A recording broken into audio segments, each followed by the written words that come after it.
Hello, happy Monday, and welcome to the Cope Life podcast. I'm back. Welcome back. I'm so excited to be here. This episode is a long time coming, and I just really felt compelled to do this.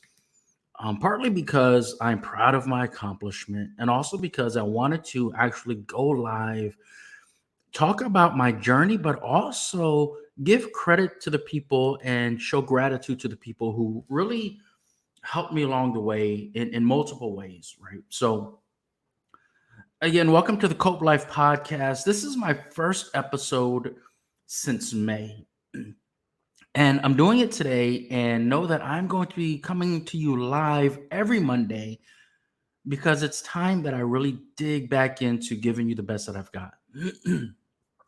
And so, what we're going to do today, I'm going to walk you through the journey of, that started many years ago. Let's see. Um, this journey started many years ago for me to earn my PhD. And I'm going to talk to you about my mindset, the way that I viewed and valued myself, and some of the eye opening experiences that I had. But I'm also going to talk about the obstacles, the challenges, including my mindset. And I especially want to really, during this live podcast recording, I really want to just take some time to give thanks to a lot of people who really supported me, encouraged me, believed in me, and were really just there and had my back the whole time. You see on the bottom of the screen there, Amato Garcia. He's one of those people. And since he said congrats, I'm just going to shout him out right now. Amato was someone that I met in 1996. So to let you know that he's been waiting a long time for this moment as well. Um, so without further ado, I'm going to go ahead and get started with my journey, and I'm going to talk about what happened in the ninth grade. When I talk about my earlier years, this is going to go quick, so pay attention. Um, I'll just tell you that in the ninth grade, I sucked at school. I was really bad. And when I say really bad, understand that after the ninth grade, my GPA was a 1.4. The only way you can have a 1.4 GPA is if you actually got a C or two and definitely had a couple Fs. So, yeah, I struggled in school. And I look back at my life and I think about why did I struggle at school so much? And I can tell you the reason why I struggled was because really a lack of faith and belief in myself. I just really didn't feel like I was smart. I didn't feel like I was the kind of person that could do great things. And so that was reflected in the way that I handled things that were important to me. And then I can tell you that in 10th grade, I failed geometry. And I actually I tried hard in geometry, and I just didn't get it. It was difficult for me. So I failed all four quarters of geometry in the 10th grade. And at the time, I was in Germany. My father was in the army. So I was in Bremerhaven, Germany. When we got there, it was actually West Germany. And the Berlin Wall came down while I was over there. And that was very exciting. So then we moved back to North Carolina during my 11th grade year. And I was taking geometry again because, of course, I failed it the first time. And I was the only junior in geometry. And some of my classmates would ask me, "Why are you here?" And I would tell them because geometry is hard and it sucks. And I failed it last year, which led to me being the only senior in Algebra 2. Oh, well, that's life, right? It happens. School wasn't for me. School was hard. I took the SAT. I think I scored, I don't remember exactly, but I think I scored like a 900 or something like that, right? Slightly below average or maybe average. I don't know, but it didn't matter because I was joining the military. So I sucked at school, 1.4 GPA in the ninth grade, and I continued to stink it up until I graduated and joined the Air Force. So that's kind of where it all started for me. When I say where it all started, I'm talking about this idea that I was not good at school. And it wasn't so much that I was dumb, it was more that I just didn't believe that I could do great things. I didn't have the mindset of a person who could achieve really anything of value. And so I joined the military, and I was placed in a position where I could actually get by with doing the minimum standards. I could be a minimum standards guy, do the bare minimum, eat, sleep, breathe, hang out, have fun, and no more than that. And I'm going to tell you, right? I'm going to bring up this guy again, bring up his name again, Amado Garcia, because what happened in the military was I PCS'd. For those of you not familiar with the military, PCS means permanent change of station. So at PCS, I was reassigned to Aviano Air Base, Italy. I was 20 years old. And when I got there, I met Amado Garcia. He was a black belt and he was teaching martial art called Kuksowan. Thank you, Therese. She says she loved geometry. I guess people who love geometry were actually good at it. I wasn't, but some people are. My own daughter makes fun of me for not being what was I gonna say? For not being good at geometry. Um, and then I want to talk about a motto for a second because I started Kuksul Wan. I started martial art, and what happened in martial arts, and this is why I encourage parents to put their kids in martial arts because I accomplished things. Every time I went to class, I got better at something. And so I eventually did things like I made yellow belts, I made blue belts, and I didn't even feel like I could accomplish anything beforehand. But I had a teacher who believed in me and just encouraged me to keep practicing. We didn't talk about things like becoming a master, becoming a movie star, things like that. We just talked about things like coming to the next class, putting in the work. And so over my time in Italy, I earned the rank of first degree black belt. And that was the first time in my life where I felt like I achieved something of real value, and I did it with hard work and effort. It didn't matter what I believed, I just had to do the next task. And so that was the thing, is all about doing the next task, doing what was required, not thinking about it, not worrying about what I believed, not thinking about, am I good enough? Can I do this? There were so many students who came in even after I started, and they were so much better than me. I remember there was this one guy who he had been in class for a couple weeks and I had been training for several months, and we were messing around in the dorms, and he beat the hell out of me because I thought I sucked at that too, but it didn't matter. It didn't matter. And of course, this dude was, very athletic and played sports in high school and was in wrestling. Um, but really, almost everyone that joined even after me quits. And they quit for various reasons, but I kept going. And along the way, I met so many great people. One of them being Phil Kinney. He's a guy that was there every day. He was a competitive bodybuilder, and he also believed in me. And another guy that I met along the way was my brother Mark Meek, and I appreciate you, Meek, for being here. All of us were in the military. All of us were practicing. Um, and so I'm just grateful for those guys. But what I want to do is I want to flash back real quick. I talked about high school briefly. And one thing that really helped me get by, one thing that really helps me to just do what I had to do and just be me was knowing that my big brother had my back. Um, and I'm gonna tell you something. My brother is very honest. So yeah, this comment was very true as well. Girls, would I say the girls distracted me? I wouldn't say that because that almost makes it seem like it was their fault. No, it was my fault. I chose to be distracted chasing girls in high school. But there's a lot of people who did those kinds of things and still actually passed their classes. So, like I said, I can't blame them. But my brother always had my back in elementary school, junior high. There was this thing in the 90s called junior high. I know we call it middle school now. And in high school. And a lot of the people that I felt like actually cared about me were people who were my brother's friends. And so a lot of them, they called me David's brother. But I was cool with that because I was always proud to be David's brother. And So yeah, I just always looked up to him because he did things like his homework.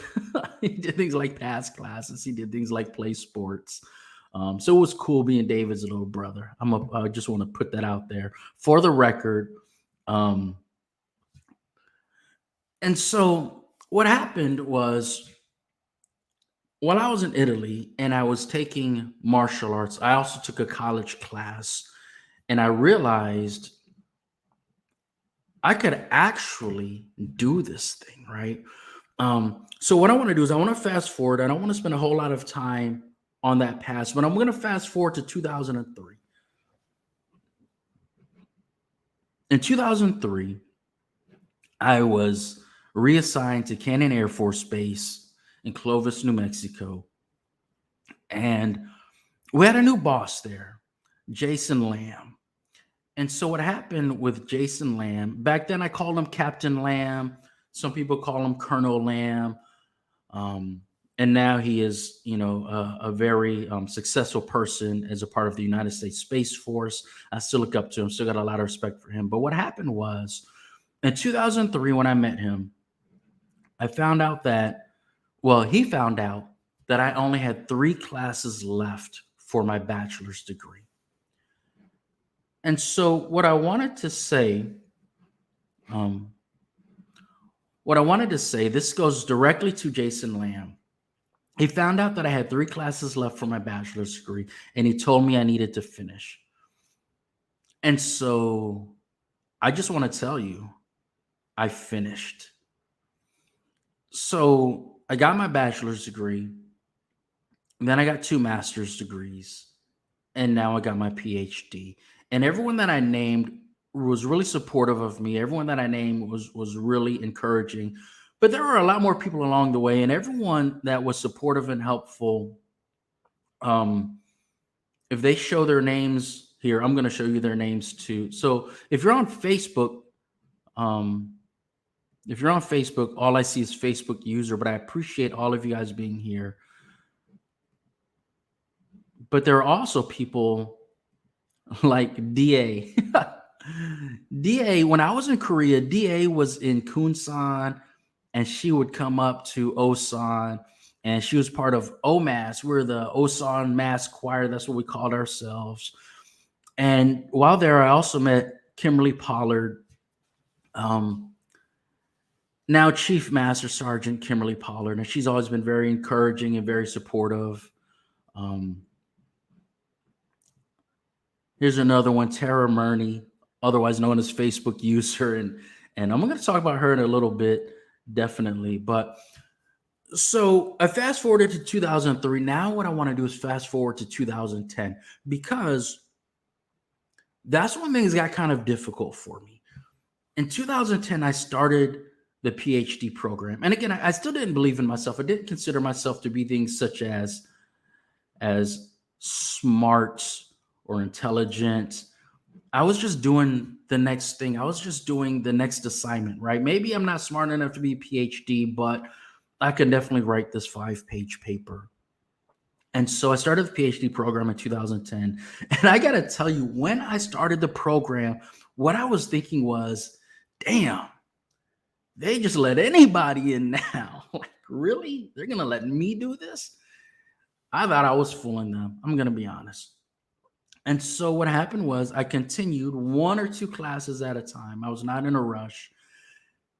And then in 2013, I got to the point of doing the comprehensive exam. And it was kind of overwhelming. The idea was that when you complete the comprehensive exam, then you begin the dissertation. And the dissertation is the last thing. Here's the way the comprehensive exam worked. Because it wasn't like a normal class where you submit your assignments, you had to check in, click a couple boxes or whatever, and I didn't know that. So after 7 days of working on my comprehensive exam, I got an email that because I failed to show attendance, I was withdrawn from the program. So in 2013, I was kicked out of the program. That was 9 years ago. I was kicked out of the PhD program. I was so angry, but there was a part of me that believed that it was bound to happen. The whole time I was working on my PhD, I was thinking, when is this going to come to an end? I'm not that smart. I don't work that hard. I hear things about myself from other people that are negative, and so it was like, there's no way I'm going to actually finish this PhD. And so when I was withdrawn, kicked out of the program, that was confirmation of the negative bias that I had about myself. So then what happened was I received a bill from them because I was withdrawn after 7 days. And so tuition assistance and, those kinds of things, they didn't apply because I had withdrawn technically.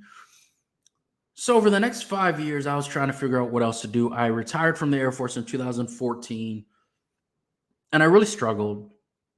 I was trying to find a job. I was trying to find my place in the world. I became a realtor.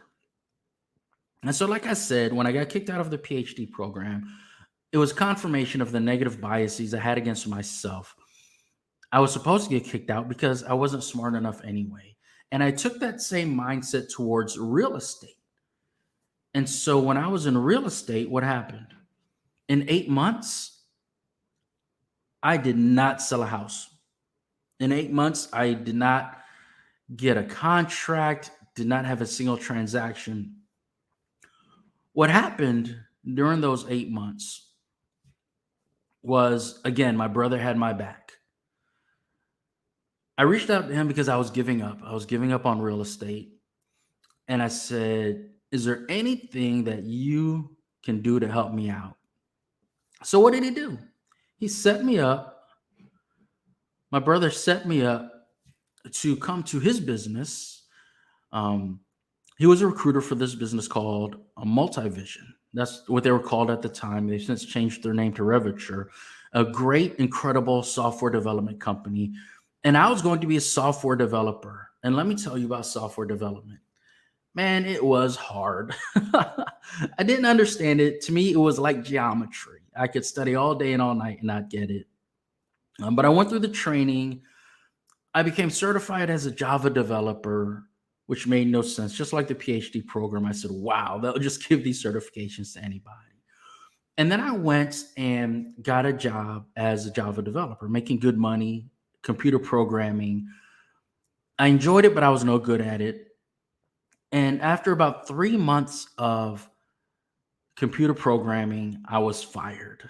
And I got to tell you, when you get fired from a job that you're no good at, it's actually a relief. The project manager pulled me aside and he just told me we're going to go in a different direction. And my response was relief. The stress that I was enduring was overwhelming.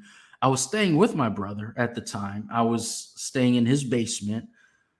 And I was just so glad. I was so glad that I was able to quit this job and move back to Florida with my wife and kids. It was a struggle. I missed my kids every day. And I was able to go back. And I realized, man, this thing isn't for me. However, I liked what my project manager was doing. He was a retired Air Force senior master sergeant. And I liked that path. So what I did was I went and got another master's degree. So I done it before, so I figured I can do this. I can do master's degrees. Maybe a PhD is out of reach. So I went and got a second master's degree. And this time I got a master's degree in project management. At the time, we were struggling, and my wife ended up rejoining the Air Force. And so we moved back up to Maryland. She got the job, moved back up to Maryland, and then I was able to get a job. And the job that I got was as a curriculum developer working in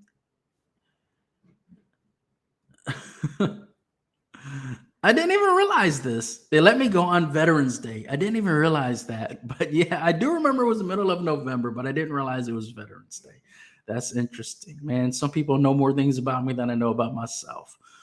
But so I get this job working in Air Force headquarters in the Sexual Assault Prevention and Response Office. And this was more my speed, not real estate, not software development, but sexual assault prevention and response, because I had a master's degree in psychology and I'd spent 4 years as a sexual assault victim advocate while in the Air Force. When I was there, I worked with a guy, Nicholas Dunson. And Nick doesn't get on social media very often, so I pretty sure he's not going to see this. But I was talking to him about what was going on, and he said, "Dude, you're right there. Go back and finish your PhD." And I got to tell you that he's not the only one who said that. A lot of people said that. And so when a lot of people were telling me this back in 2018, my thought process was, I trust these people and they believe I can do it. So let me go ahead and jump back in the game. And so I did. And oh man, it was a struggle. It was a struggle. I got a dissertation chair who was not very helpful. He told me it was his first time ever being a dissertation chair. And of course, it was my first time writing a dissertation. So I didn't know what I was doing. This was 2018 now. And 2018 was a very difficult year for me. I'm not going to talk about a lot of the personal struggles that I endured, but 2018 was the hardest year of my life. Um, Marriage was falling apart. My health was getting worse. For those of you that don't know, I had kidney disease. I had an autoimmune disease where my immune system was attacking my own kidneys. And so then in 2018, to make matters worse, I decided to jump back into this PhD program. And then what happened at towards the end of 2018, this was around Thanksgiving, after a year of turmoil, my wife and I patched things up and we're making things work. And then about 3 weeks after Thanksgiving, my mother had a serious accident. I'm not going to get into the details. However, I will say that what happened in December of 2018 forced my brother and I to move her up to Maryland to live close to us. Um, so then 2019 rolls around. I'm still working on my PhD, taking care of my mom. And I can tell you that because of the stress of taking care of my mom and the stress of my marriage, my brother and I argued a lot. There's a lot of conflict between us. And I can tell you that, and we're just both stressed out and frustrated. And that's life, and then 2019 was wild because my marriage was getting better, but the PhD was hard. I ended up taking a long leave of absence from the PhD program and ultimately withdrawing from the PhD program again. So here I am, a two-time quitter from a PhD program that I started 9 years earlier. Um, my mom passed away in 2019 on August 15th. A couple weeks later, my wife got into an accident. Um, the day after she got into an accident and totaled the van, the day after that, the day after she got into an accident was my mom's funeral. And so yeah, we were really struggling at the time. My dad came out and he was there. And I found myself talking to my dad about things like gratitude practice and mindfulness and positive psychology, because I couldn't handle him dealing with the same pain that I was and my brother was. And I got to tell you, at the time, things are still strained between my brother and I, because at this time we were sharing in the same trauma, the same pain of losing our mom. And then in October of 2019, I was added to the kidney transplant list at the Baltimore VA hospital. My kidney function was down to about 12%. Um, and so then in February, this is so incredible. So in February 14th, I believe it was the 14th. It was around Valentine's Day. I'm not sure the exact date.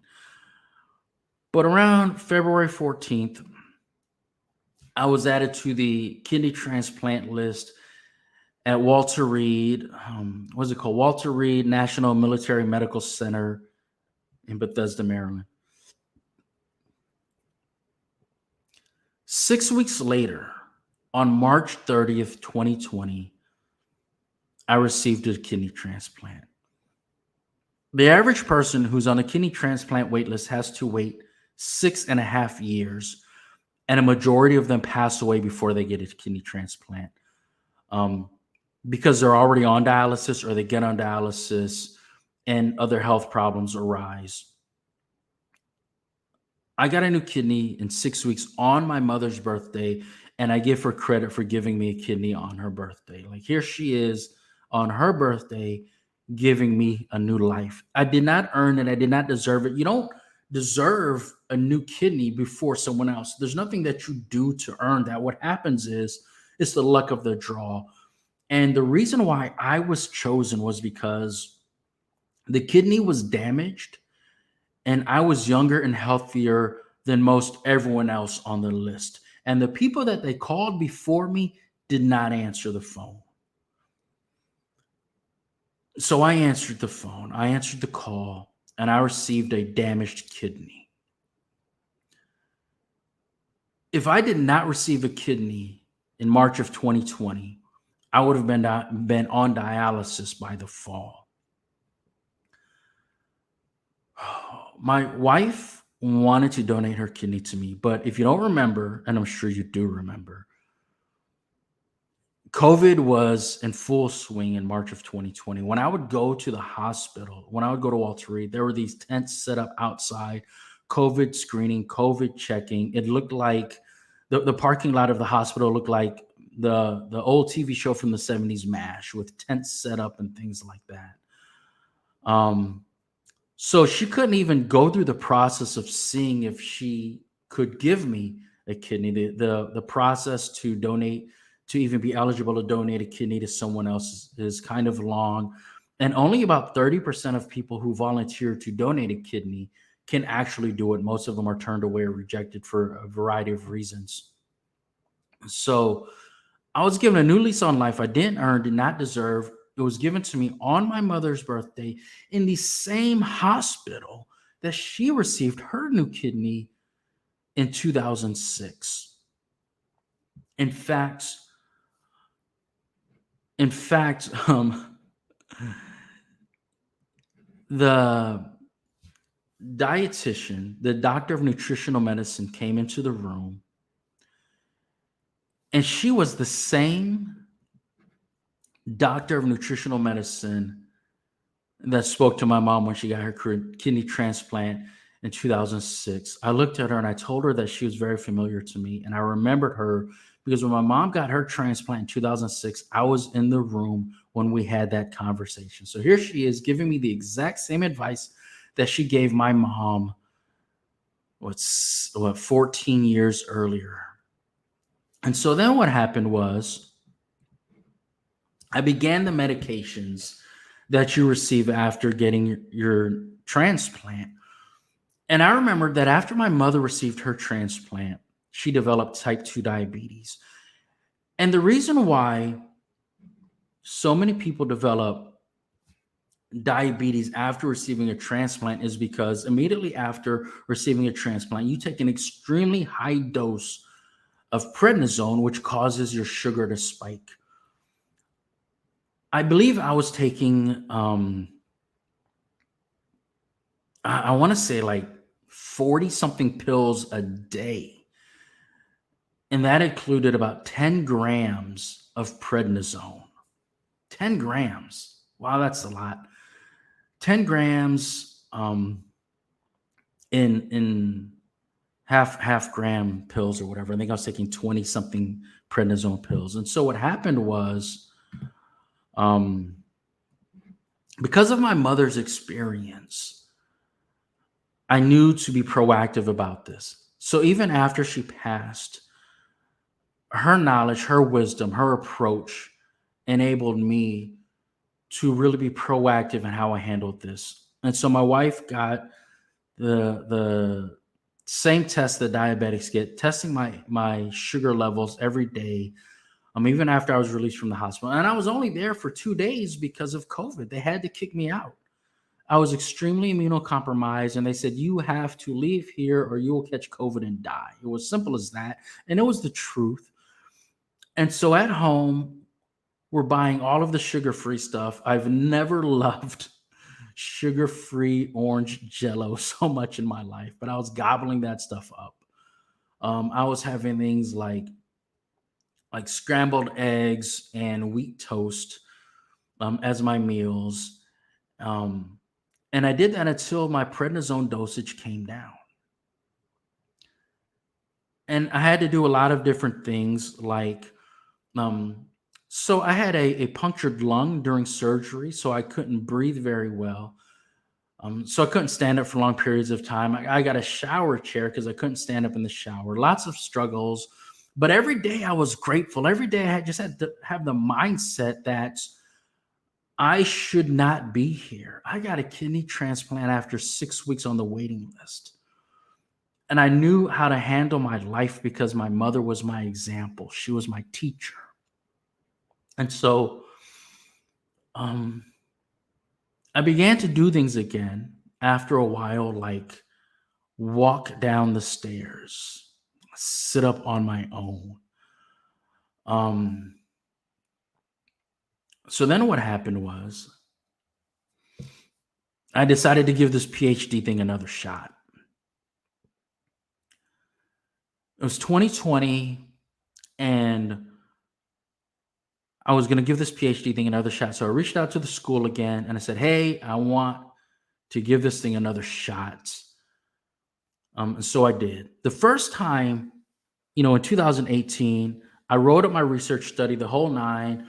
I submitted it to the IRB. I got IRB approval because you have to get approval before you actually do any kind of research involving other human beings, right? Maybe the way you're conducting research is not smart, it's not safe, maybe it can cause harm or mental injury to the participants. But I got it approved. And because my kidneys were failing, instead of working on it, I would come home from work and just go to sleep. I would wake up, eat, spend a little time with my family, and go back to bed. I was probably sleeping between 10 and 14 hours a day. My wife said that she was watching me deteriorate.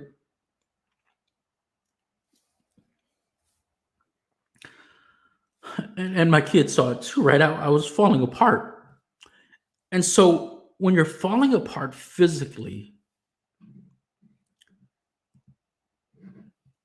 you're falling apart mentally and emotionally. And your mother, who passed away 7 months earlier, gives you a new life on her birthday. How do you not choose gratitude? How do you not choose positivity and optimism to move forward with strength, with tenacity? And that's why I decided to get back into this PhD, to make my mom proud, to say, Mom, look, your son has accomplished something of value. Um, and to let you guys know, I knew this was going to be emotional for me because I'm an emotional dude. That's how it is. People used to tell me things like, you're too emotional. And I've decided I'm not going to accept that. I'm not too emotional. I'm just emotional. It's just who I am. Um, and so then what happened was I scrapped the first study and I had to start over. Um, Tara is Facebook user. She's leaving all kind of comments. And if you don't know, you need to follow Tara Murney on LinkedIn, on Instagram, and Facebook. She is just the embodiment, the epitome of love, light, sunshine, encouragement. I love you too, Tara. You are the best. Um, and so, well, let me just interrupt and say, yes, Charlene, get back to writing that paper. Let's get it done because you are one of the people that has inspired me. I've seen what you've done. I've been following you, and you are an inspiration. So get it done.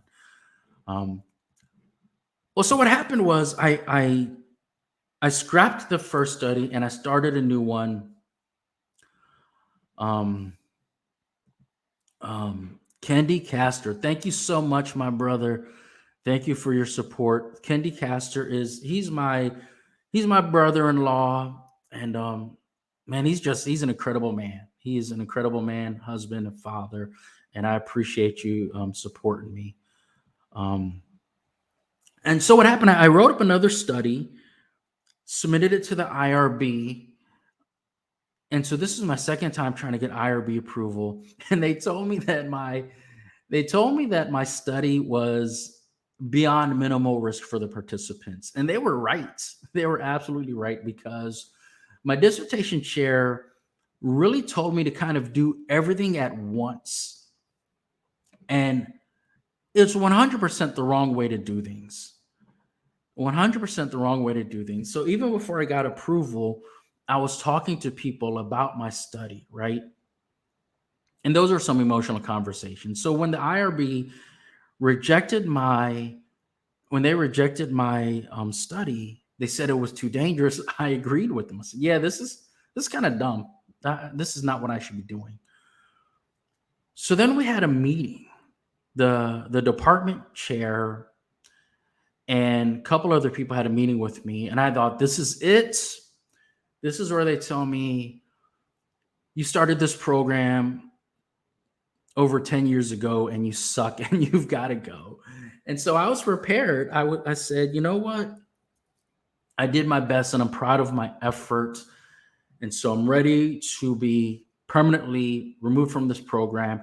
And then if I have to move forward only having two master's degrees and being a disabled veteran and a black belt, I can handle that." The meeting did not go like I expected. What happened at the meeting was the school apologized to me. They told me by looking at my records that I was done wrong. They said I was done wrong. And what they actually did was they gave me a new dissertation chair. They said that this guy that we gave to you to help you is not meeting our standards. So they removed him. They took responsibility for my struggles. I didn't understand that. Like, did they know how much I slept? Did they know how much I could have done work and decided not to do work because I figured I wasn't good enough anyway, right? And so then what happened was I got a new dissertation chair, Dr. Joel Gooden. And this guy was incredible. And so we had a conversation. And the conversation that I had with my new dissertation chair was the first time that I actually had confidence and believed in myself that I could finish the PhD. You guys need to understand how valuable your support is, how valuable it is for you to be encouraging, for you to be supportive, for you to say to other people, "I believe in you. You got this." Because he said those words to me. He looked at my previous work and he said, "It's great work and let's get this done." And now I felt like I had an expert on my team and we began to work together. And there was some advice I heard that I fully, truly believe. I heard this a couple months ago. This individual, and I forget her name, and it bothers me because I would like to give her credit, but she said, "You do not have to believe in yourself to be successful. You just have to do what's next." So here I am. Here I am. This is my third go round trying to get a dissertation done. This is my third go round. I'm now beginning my 12th year in the program, and I have to write a whole new study. I'm starting from scratch. I submit to the IRB for a third time and I get approved for the second time. I challenge you to go find anyone in your life who you call doctor, anyone in your life who has a PhD, and ask them if they submitted to the IRB 3 times. But I did. It still wasn't easy. During that time, I left my job. We moved back to Florida. And the reason we moved back to Florida was because my father in law was 91 years old. And I was able to spend the last few months of my mother's life with her. But before that, I hardly saw her at all. And on that note, I just want to say thank you to my brother, my big brother David, because through all of these decades, he was always there for her. He would always visit her, no matter where he lived, no matter what he was doing. He prioritized her for decades, making up for the lack of my presence. And so, David, I thank you.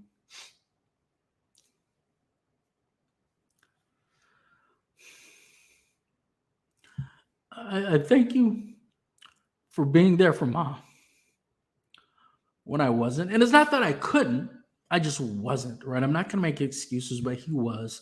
And so I thank you for that. And so then we moved to Florida to be close to my father-in-law. And this was a struggle as well for me because the summer that my mother passed away, my father was diagnosed with cancer. And from the time he was diagnosed to the time that he was to begin treatment for his cancer is when my mother passed away. And he still found the strength with his cancer to come out there to Maryland to spend time with us. And so that's just another example of strength and prioritizing other people's health, that my father provided. And I'll always be grateful to him for that. And so now here we are for my father-in-law. And although we made that move so that she could be close to him, I knew that certain aspects of my life weren't going the way that I wanted. For example, well, I'll put this out there. The reason we made that move was because while we were in Maryland for about 4 years, we'd seen him about three times. So here he is in his early 90s. And I said to my wife, if we don't move back to Florida, you're probably only going to see him about five more times, 10 or 11 days total before he passes away, provided he lives another 10 years. So if you'd like to see him more than five times, we need to move back to Florida. And so we did. So I'm working on my dissertation. I'm unemployed. I moved back to Florida.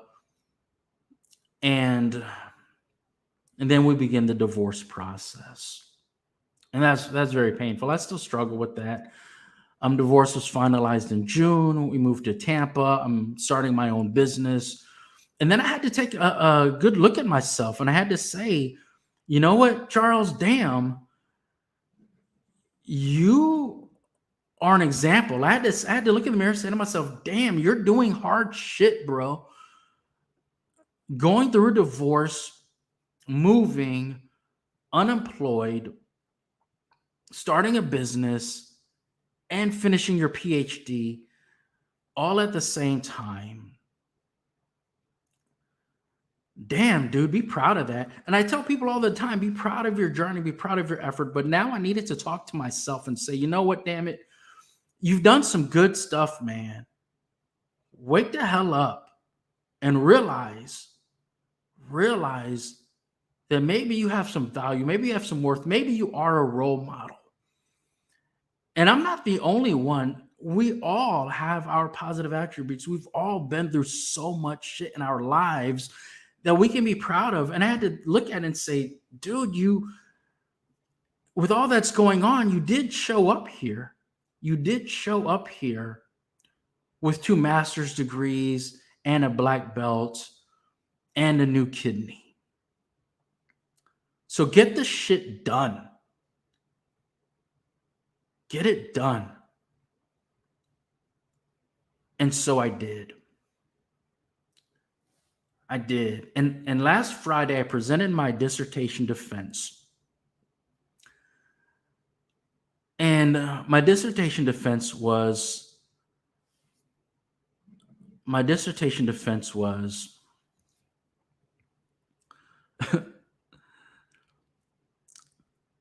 how adverse childhood experiences impact emotion dysregulation among veterans with PTSD. I believe that we don't talk often enough about all of these different subjects integrated into one, right? We don't talk enough about how many veterans with PTSD cannot manage their emotions because they were victims of abuse, because of childhood neglect. And it's for so many reasons. Whether your father was deployed to Desert Storm like ours was, I haven't lived with my father since I was 15 years old. Um, or whether it's because for whatever reason you grew up in a single parent home where a parent was absent, whether they're incarcerated, whether they passed away, whatever the reason. So what I wanted to do was integrate all of these subjects. Thank you, Mary. um, I'm going to interrupt myself by saying that I know a lot about Mary's story, and man, you are an inspiration as well. You are a motivator, and I appreciate you, Mary. And I just wanted to say that for everyone to hear that. Um, and so this is for everyone who's listening, who's been through a whole lot of stuff in your life. Don't judge yourself. You've got people who have titles like doctor and colonel and sergeant major and commander and general who are molested as children. Some of them were neglected. Some of them were beaten. Some of them are my best friends, and some of them have taken their own lives. When I talk about the number of people that I know who I've lost to suicide, I can never give you the whole list without forgetting a couple names.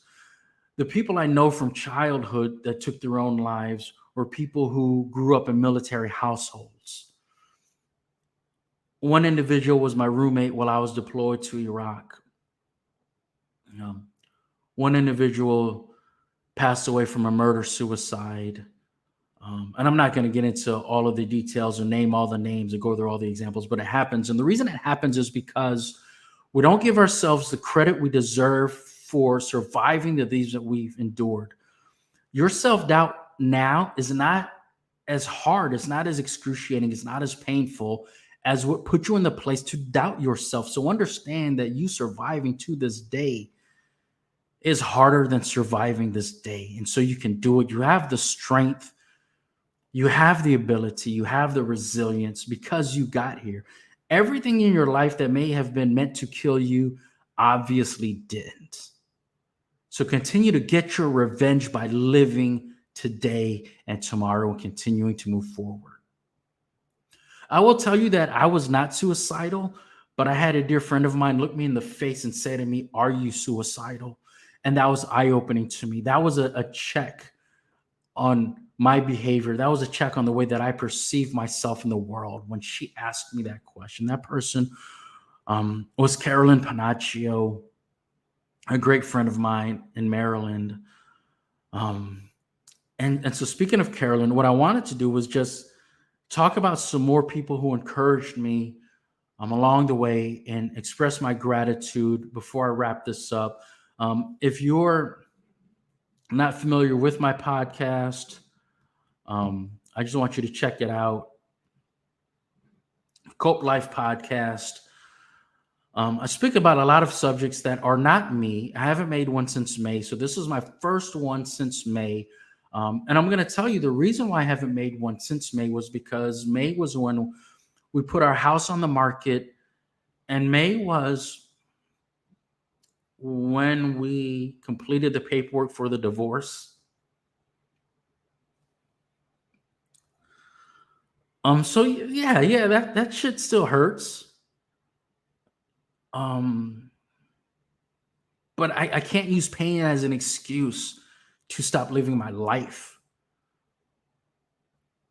Because what I can do is continue to move forward and maybe show other people that you can have success in spite of your pain. You can continue to grow, you can continue to get better.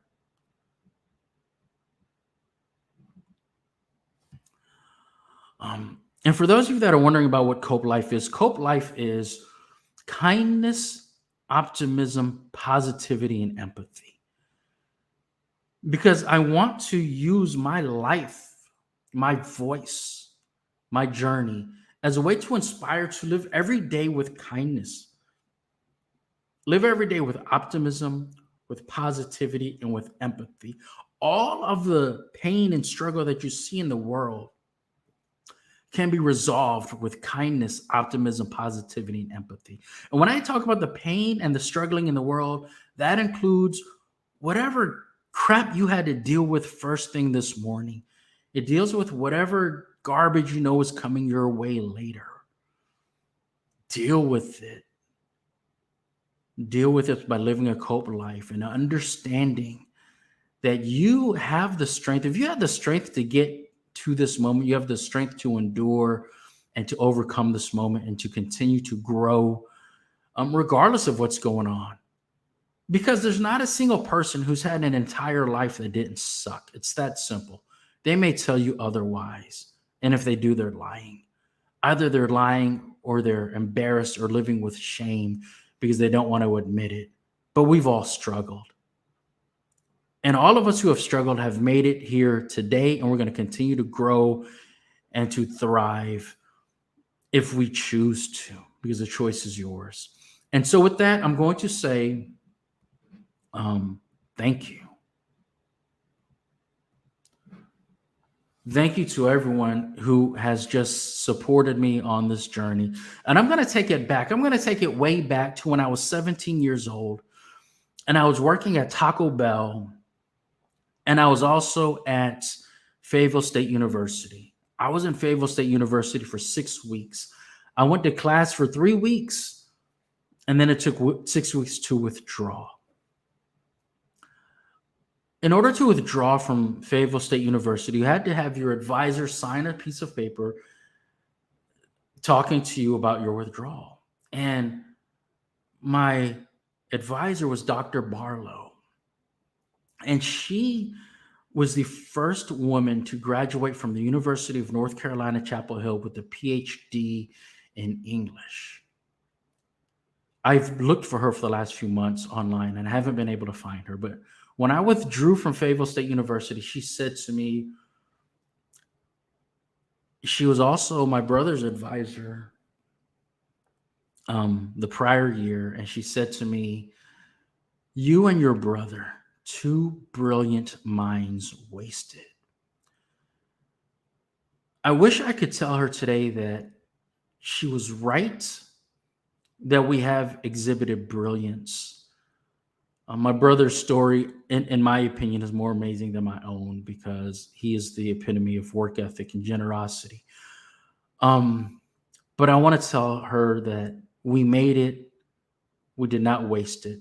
But she was the first person to ever use a word like brilliance when describing me. And I was shocked that she said it. And that's why I've never forgotten it. And so then what happened was I began my journey in the military. I had so much support, a lot of friends, a lot of people who encouraged me, who just wanted me to believe in myself, who had my back. And so I'm just going to go through a list of names, maybe with some stories. I'm going to start with Savage, my boy James Savage. Man, this dude really supported and encouraged me. And I start with him and Jerome Peel. Savage got out of the Air Force. Jerome Peel retired as a Chief Master Sergeant. And in a week from Friday, I'm going to visit them. I'm going to go see them in Oklahoma City. And it's my first time seeing them since 1996. Absolutely amazing. I'm really excited about that. I went to Aviano Air Base, Italy after that, where I met Amado Garcia. I was his first ever student. If you're ever in Aviano Air Base and you see the Kuksulwan School, Kuksulwan traditional Korean martial art, there's on base and there's off base at an Italian gym.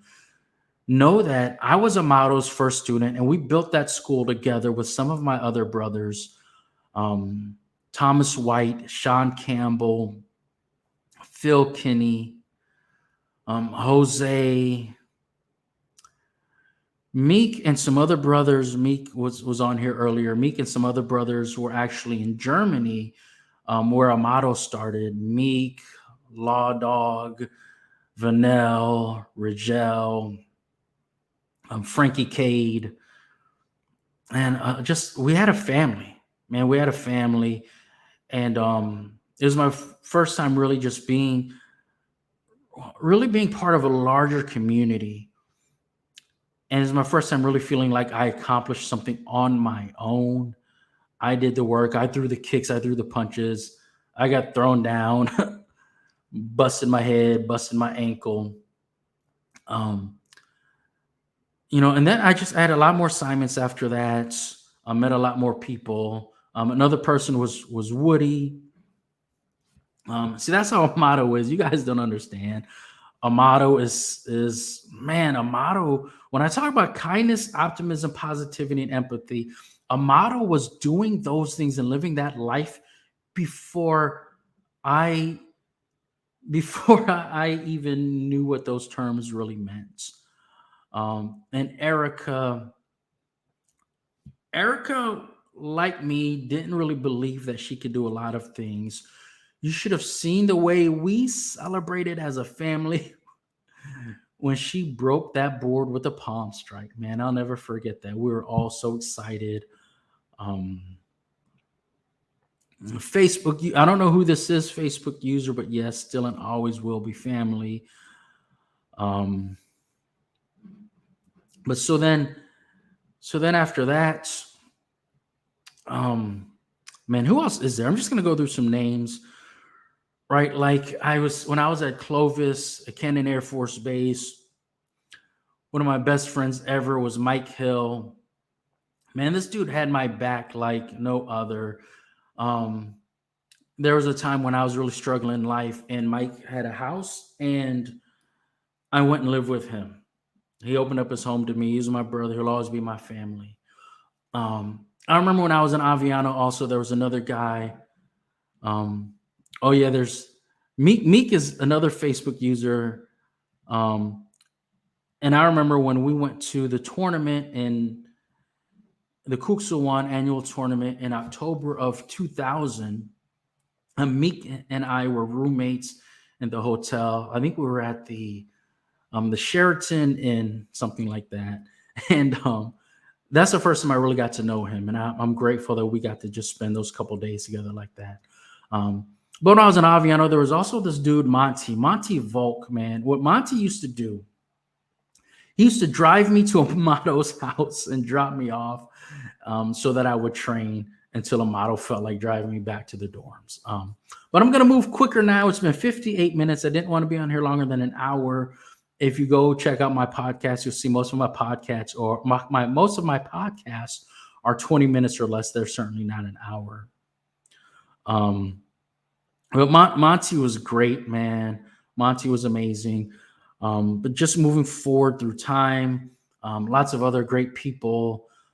Q, Heather Kraft. These are guys just in Clovis. And then just a lot of great people, a lot of great friends from Clovis. Joey May. Joey was incredible. I thought of Joey. I looked up to Joey like he was just this incredible NCO. And then at my going away, Joey said to me that he learned so much from me about how to treat people. I was overwhelmed by that.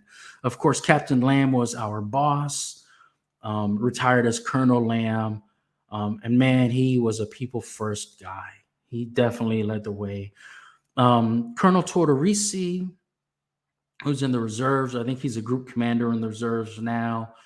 Pete Tortorisi, he was my boss in Charleston Air Force Base. There was also Mike Doherty, Colonel Doherty now. He's a group commander in the 70th ISR wing right now in Fort Meade, Maryland. There's also El Boogie, who retired as a chief master sergeant. There was Amanda Phillips, who's currently a senior master sergeant. Um, in Korea, there were so many people. Mention a couple of them here: Da, and also Chief Kimberly Pollard. There was Amina, Tori, Antoine. There were a lot of people. Chief Hall. I don't know why I said chief. He was a captain at the time, and he was Chaplain Hall. He was a choir director. Um, Chili, man, Chili. No. Chaplain Hall was the pastor, and Chili was a choir director. Chili played the keyboard. Man, he was amazing. And I want to give a special shout out to Lacey. For those of you that were in Korea with us, you probably remember Lacey. He was our drummer. He was incredible. While we were there, Lacey took his own life.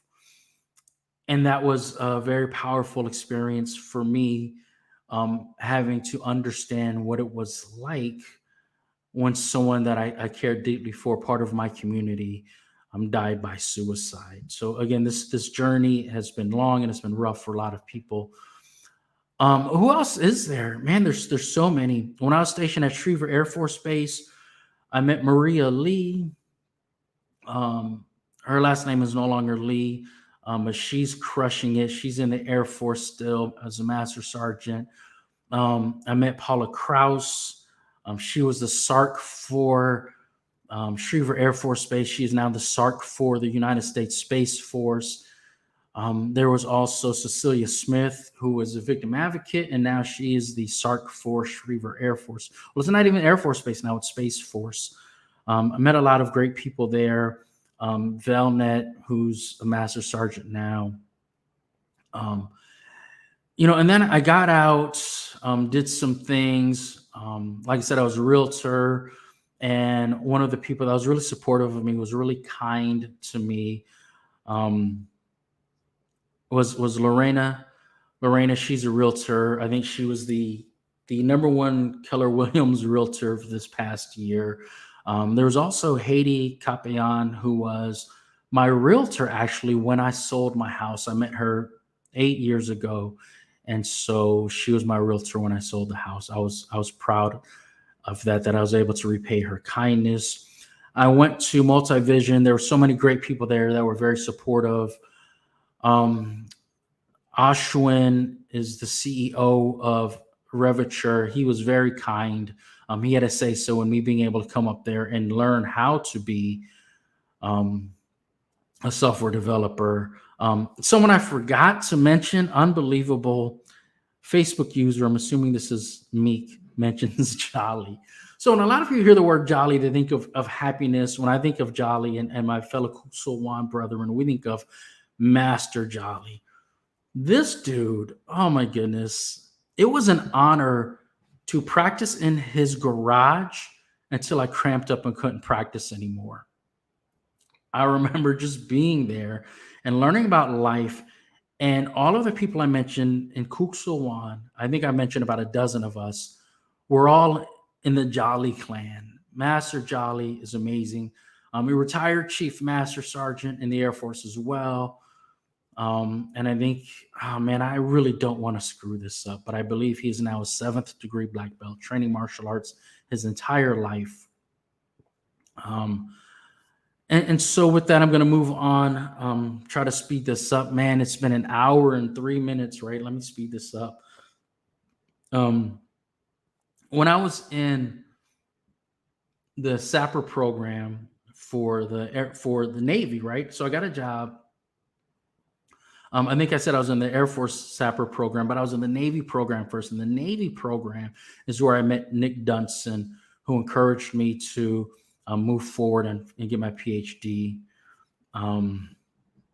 This comment by Amado Garcia, I call him Amado because he's my brother and I don't train anymore, but so many people, thousands upon thousands of people call him Master Garcia because he has definitely earned the rank and the title of Master Amado Garcia.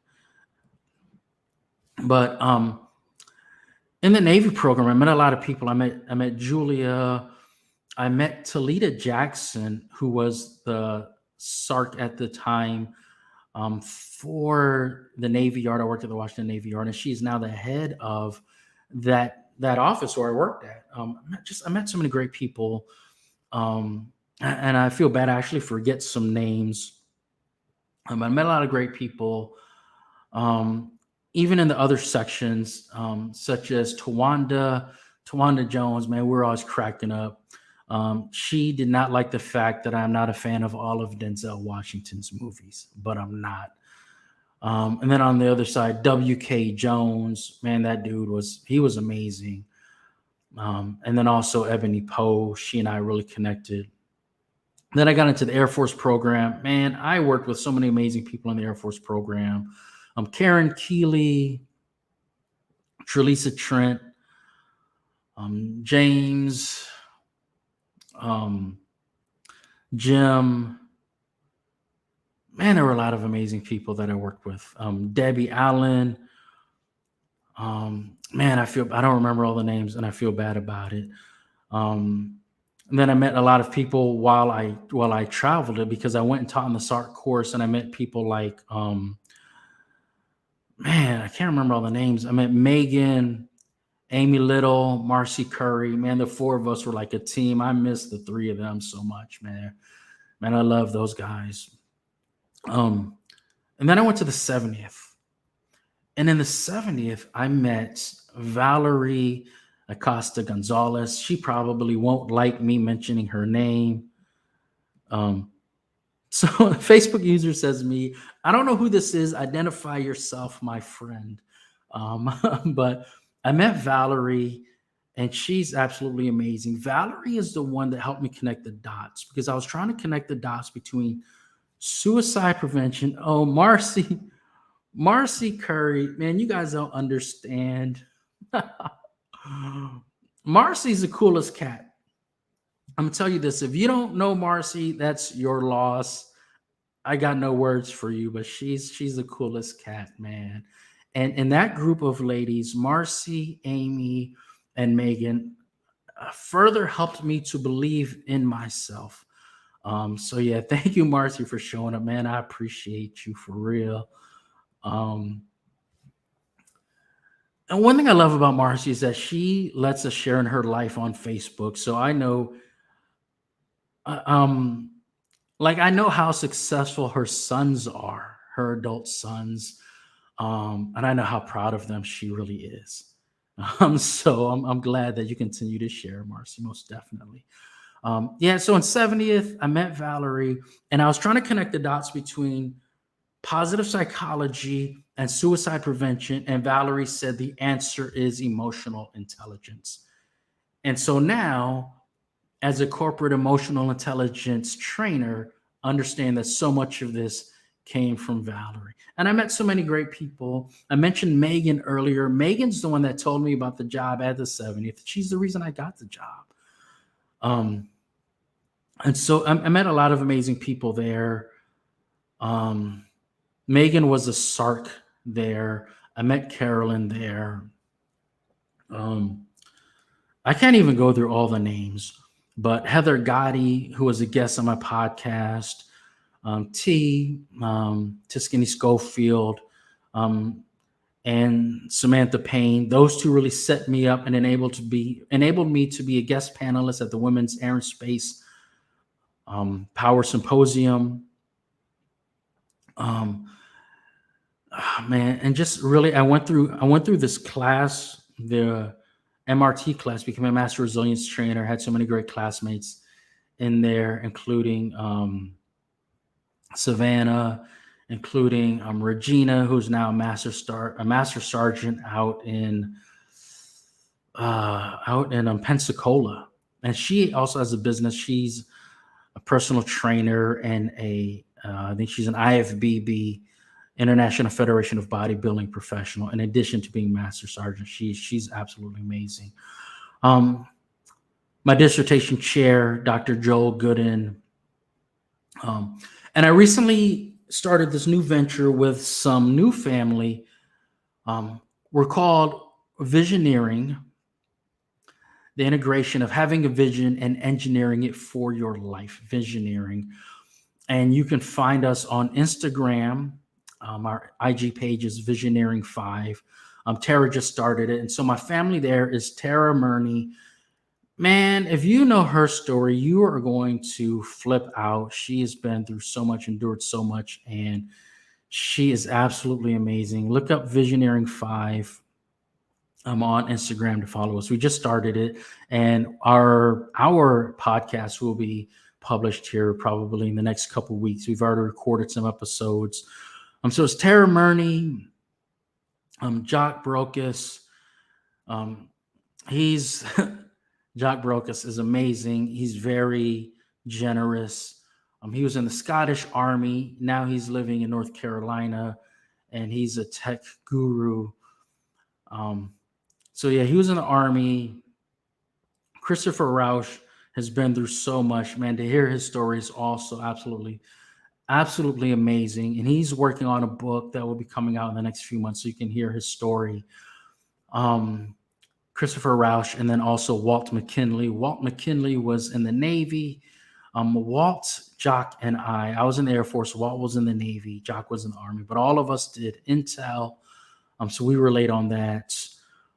So yeah, the Visioneering 5, when the podcast is published, you guys will know about it, but you can follow us on, you can definitely follow us on Instagram now. And then I wanted to mention a couple other people whose real life stories are unbelievable to me, who have just really encouraged me. One person I want to talk about is Aditi. Aditi just wrote her book. It's about self-care. I'm going to share her post later so you can get the link about that book. She's a best-selling author. Also, Walt McKinley wrote a book called Monsters in My House, man. You want to talk about surviving child abuse? Read Walt McKinley's book, Monsters in My House. He was also a guest on my podcast.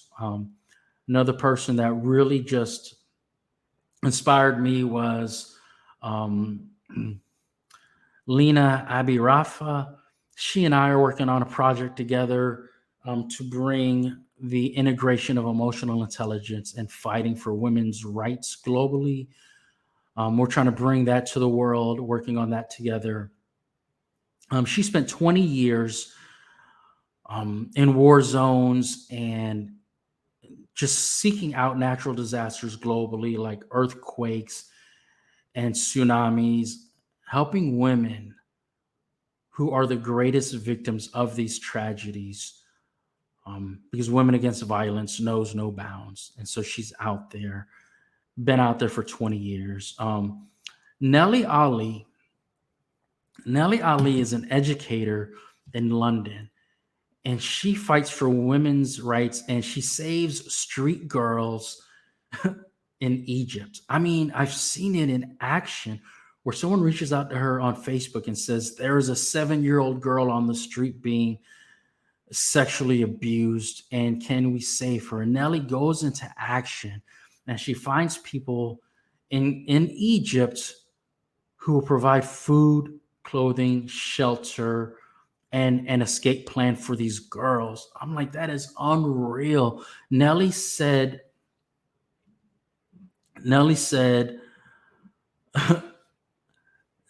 I fight unwinnable battles and I win them. And man, I took that to heart. I made that my motto as I moved forward in my journey, to finish my Ph.D. Thank you, Quentin Taylor Garcia, for your support as well.